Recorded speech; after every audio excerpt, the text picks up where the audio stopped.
কেবলমাত্র স্মার্ট লকই এটি খুলতে পারবে। মাত্র 30 সেকেন্ডের মধ্যে এটি খুলতে হবে।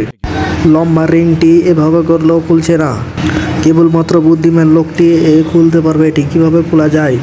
এইভাবে করলেও খুলবে না। এই বড় বড় গোল দুটি এদিকেও টানলে বের হবে না, ওদিকেও বের হবে না। তাহলে এটি খুলবে কিভাবে? চলুন প্রসেসটি দেখিয়ে দিই।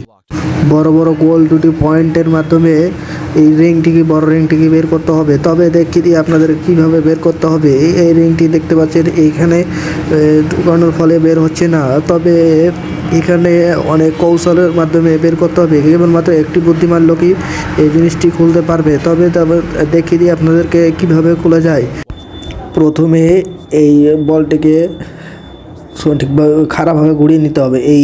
এই খাড়াভাবে তার এখান থেকে নেওয়ার পর দেখতে পাচ্ছেন আমরা এইভাবে বের করে নিতে হবে লম্বা রিংটিকে। তারপর এখান থেকে সোজাভাবে আলতোভাবে ওই লম্বাভাবে ঢুকিয়ে দিতে হবে গোলটার ভিতরে। তারপর এখানে ঢুকালে সম্পূর্ণ রিংটি বেরিয়ে যাবে।